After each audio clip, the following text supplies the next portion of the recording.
சென்னையில் 4 நாட்களாக மேற்கொள்ளப்பட்டு வந்த குடிநீர் டேங்கர் லாரி உரிமையாளர்கள் வேலைநிறுத்த போராட்டம் வாபஸ் பெறப்பட்டுள்ளது. இது தொடர்பாக கூடுதல் தகவல்களை நமது செய்தியாளர் குதிப்பிடம் கேட்கலாம். வணக்கம் குதிப், தற்பொழுது போராட்டம் வாபஸ் பெற்றதற்கான காரணம் என்ன? இந்த போராட்டத்தால் ஏற்பட்ட பாதிப்புகள் பற்றியும் பதிவு செய்யுங்க. சென்னை மாநகராட்சியை ஒட்டி காஞ்சிபுரம் மாவட்டம் எல்லை தொடங்கக்கூடிய பழைய மகாபலிபுரம் சாலையில் ஏராளமான அடுக்குமாடி குடியிருப்புகள், நூற்றுக்கணக்கான ஐடி நிறுவனங்கள், தனியார் மருத்துவமனைகள், ஹோட்டல்கள் இருக்கின்றன. இவைகளுக்கு எல்லாமே பஞ்சாயத்து சார்பாக தண்ணீர் வழங்கப்படுவது கிடையாது.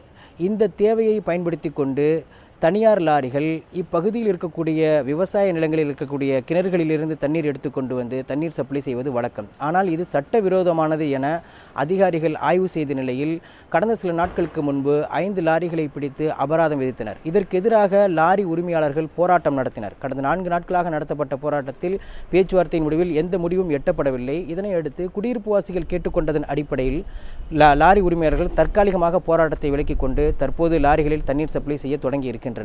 அவர்கள் சொல்லக்கூடிய காரணம் என்னவென்றால், லாரி உரிமையாளர்கள் வைக்கக்கூடிய காரணம் என்னவென்றால், எங்களுக்கு எந்த ஒரு அபராதமும் இல்லாமல் சிறைபிடிக்கப்பட்ட லாரியை விடுவிக்க வேண்டும் என்று கோரியிருந்தனர். ஆனால் அரசு அதிகாரிகள் விடுவிக்க மறுத்ததை அடுத்து அபராதத்தை செலுத்தி 5 லாரிகளை மீட்டிருக்கின்றனர்.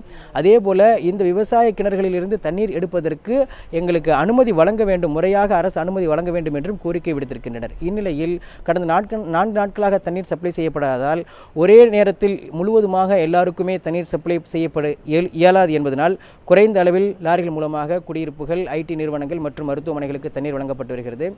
இதனால் இந்த பகுதியில் இருக்கக்கூடிய குடியிருப்பு வாசிகள் கடுமையாக பாதிக்கப்பட்டிருக்கின்றனர். பஞ்சாயத்து சார்பாக குறைந்த அளவே தண்ணீர் வழங்கப்படுவதால் முழுக்க லாரிகளில் வரும் தண்ணீரை நம்பியே இவர்கள் இருந்தனர்.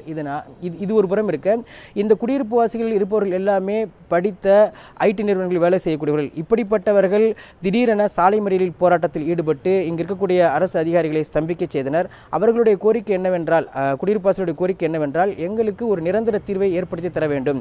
நாங்கள் தண்ணீர் எங்களுக்கு பஞ்சாயத்து சார்பாக வழங்க முடியாது என்பதனால் தான் தனியாரிடமிருந்து தண்ணீர் வாங்கி கொண்டு வருகின்றோம். அதனையும் தடுத்தால் நாங்கள் என்ன செய்வது?